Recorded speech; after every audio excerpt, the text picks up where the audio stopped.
So, another dip pen drawing. I'm getting into the rhythm of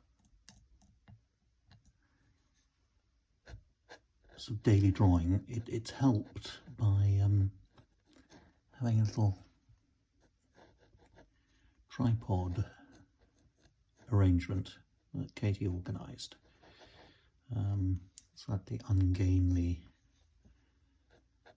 angle poise style contraption, but it does free my left hand to basically manipulate, steady, and generally help out in the way that it simply couldn't when it was holding the phone. And you get this more sort of rostrum view, which allows you to concentrate, I think, just on the way that a drawing can build without my rather quirky camera angles and extreme close-ups of my thumbnail, which I think is probably a good thing.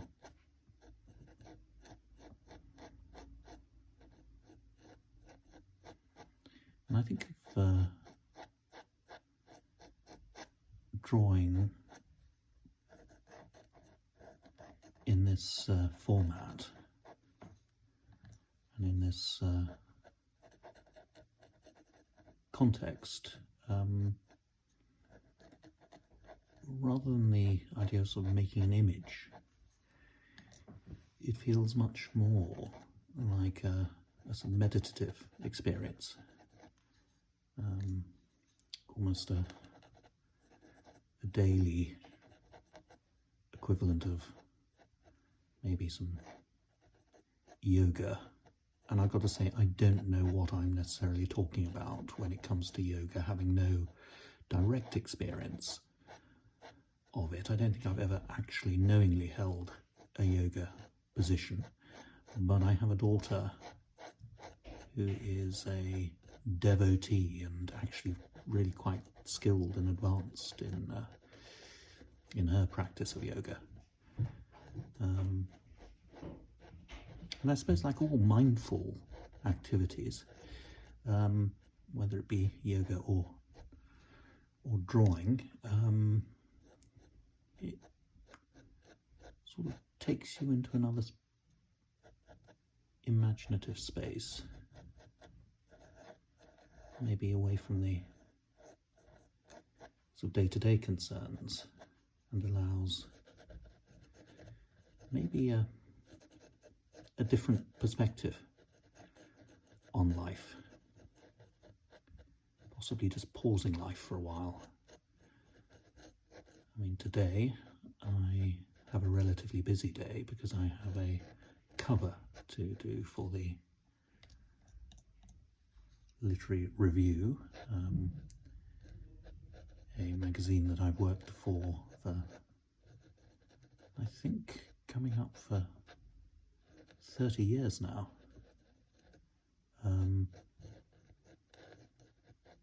Each month, I haven't missed a month in all those years. Can't think why, it just the way it panned out. I've always been able to, find a free day to illustrate the cover. So there've been many covers, illustrating many books. And it's all just become part of the weave and weft of my working life, which I think I'd rather miss if it wasn't there.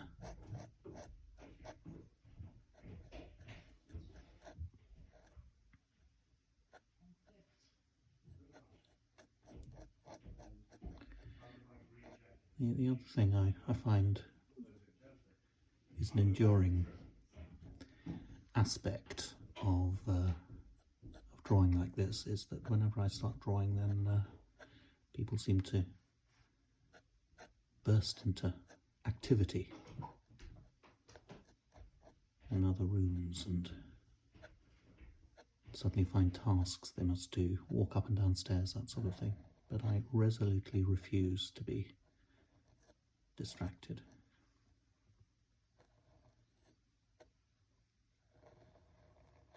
This is the second of my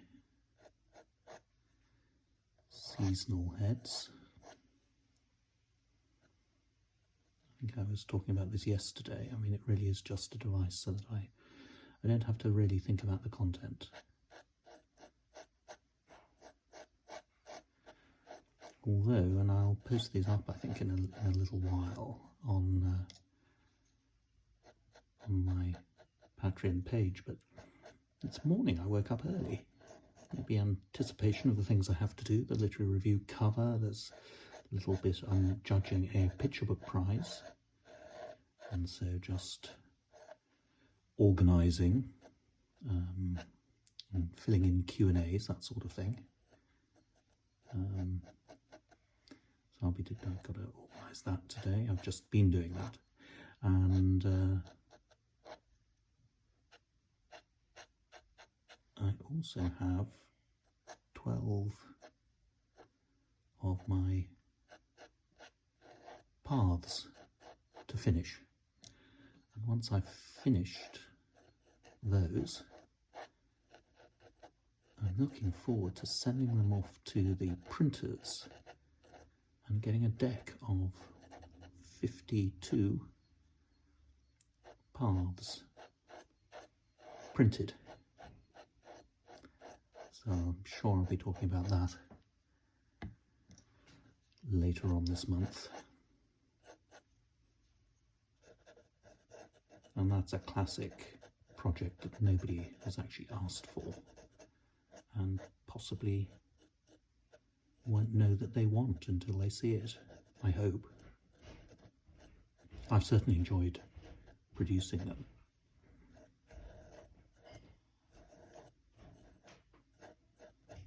And Karen, you asked how long the cards took me, and the answer to that is I've absolutely no idea.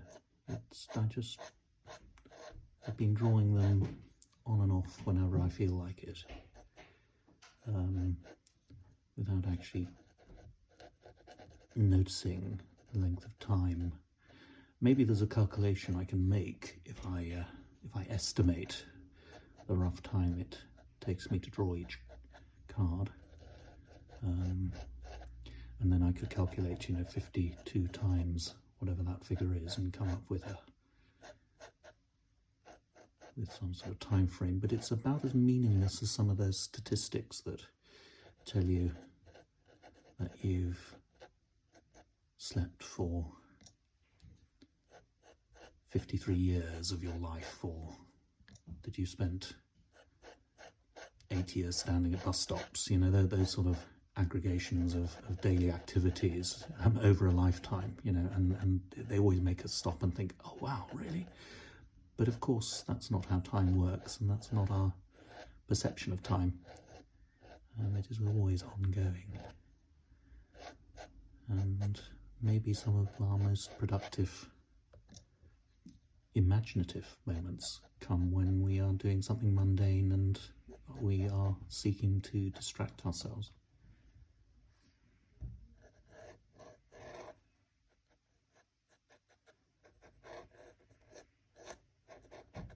As this drawing is doing, it's certainly distracting me from the day-to-day concerns.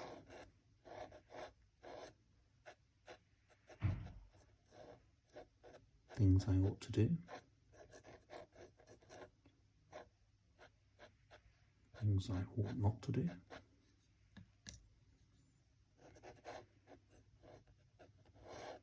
I've asked Harry to compose some more music so that I can draw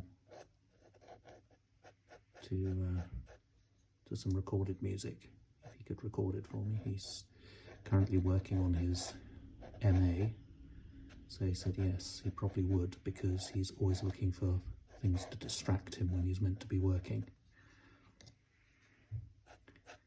So we'll see how that goes.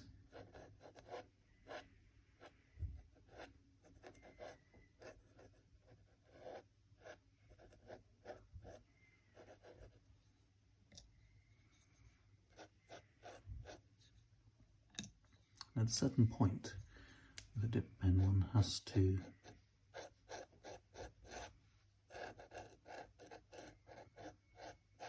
pause to just wipe the excess ink that builds up on the nib.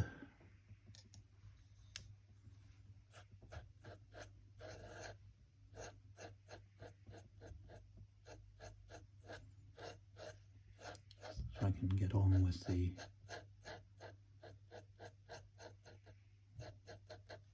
thing that really interests me in this drawing, which is building up a satisfying texture. If you look at the illustrations of the great master of black and white work, Aubrey Beardsley, you'll see how he had a very short career, but later on in his career, a couple of years in, he went through a phase where his illustrations just became extraordinarily decorative, and he built up the most extraordinary patterns and textures with line, that are just sort of mind-boggling, beautiful and considered and weighted, but incredibly ornate. And I can understand the attraction of that, just slowly and patiently building up a sort of mind-boggling texture to a drawing. It's very satisfying. I don't know whether it is as satisfying to have the artist drone on as he creates it. I couldn't possibly comment on that. But I might have alluded to this before now, that I actually find these sessions oddly therapeutic. Talking to myself, and yet feeling in some sense that I'm talking to all of you who choose to watch. Curious sensation. And I'm going to go along next week to the National Theatre in London, and I'll be setting up my document camera and projector, and I'll be drawing live to actors reading poetry as a special event in memory of Helen McCrory, the wonderful actress who was in many wonderful plays, but I suppose one of her prominent parts was as the mother in the Peaky Blinders series, who rather sadly died last year, and this will be a way of remembering her.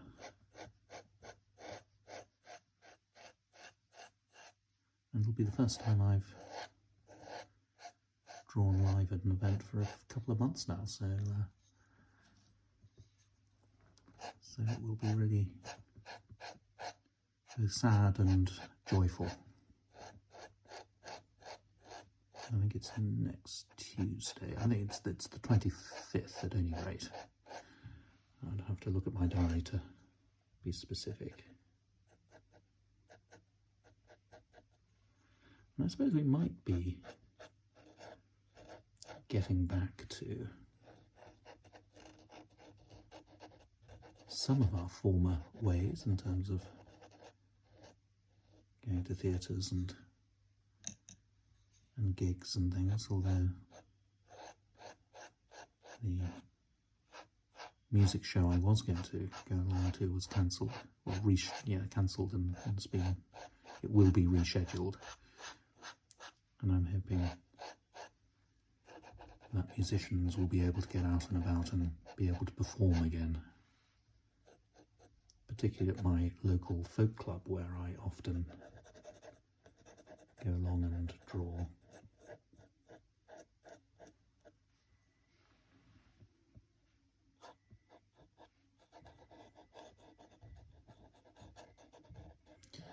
So this is a very bad case of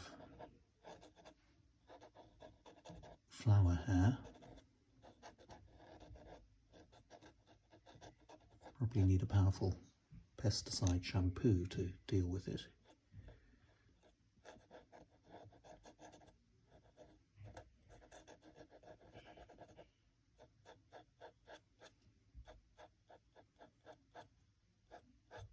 This is number 2 in my 4 seasons hairstyles.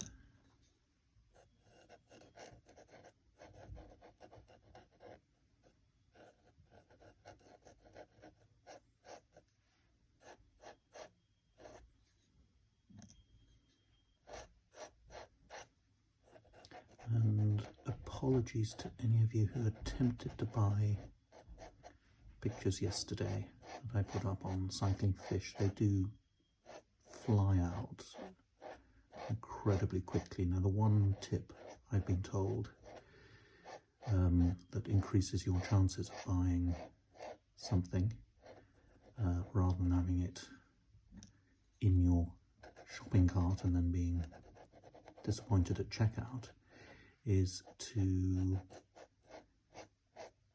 check into the site ahead of time and put a poster in your shopping cart. You don't need to buy the poster, you just need to set up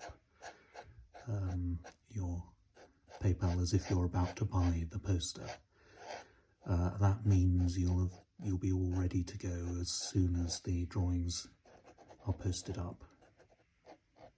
You'll already have your code and your details, because it will think that you're buying the poster, and then you can at the last moment just add the piece of artwork you want, and you can easily delete the poster. You don't have to buy the poster as well, unless you want to, of course. But I'm told that is one way of being sort of quick on the draw, as it were, and beating the system. I will continue to think about ways in which I can make things more available, and not least these seasonal, the 4 seasons will be prizes at the end of this month in the Patreon artwork draw. So I will put all the patrons' names in a hat, and the ones I draw out will win one of these drawings. I'll also be posting up some drawings on a Patreon-only Big Cartel site that Harry's setting up, which won't sell multiples. We learned our lesson last time, but will be available just to patrons at a sort of discounted price, I'd say, just as a thank you for following us on this Patreon page. And that will be basically the drawings that I do when Harry and I perform on a live stream. to music. So look out for those. I'll let everyone know when those go up. But that'll be, I think, slightly less frantic than selling through Cycling Fish. I'll continue to do the Cycling Fish sales for sort of the general public, as it were, but do, as patrons, look out for details of the Cycling Fish site that Harry is going to set up. And I'm aware, my goodness, it's been 20 minutes, so this is one of the slightly longer draws.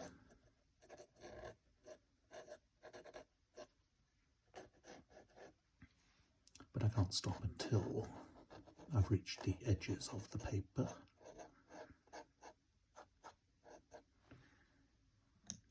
And besides, it's been really nice chatting in this low, confidential voice that I seem to adopt. It's strange, as when I begin to draw, I suddenly turn into a snooker commentator for some reason. I suppose it is that sense of talking to oneself. One tends to talk to oneself in a confidential voice rather than declaim to oneself, which is something very different.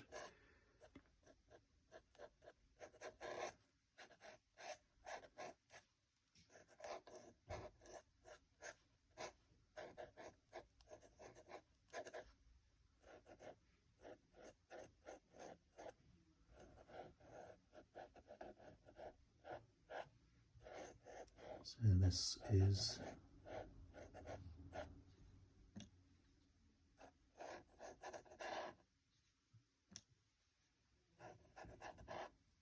personification of spring. And outside it's a beautiful sunny spring-like day. Always nice to get one of those in January.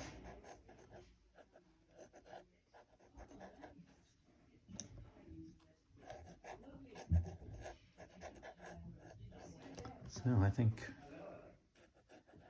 as things get lively outside, people stirring, things going on, I'll bring this drawing to an end.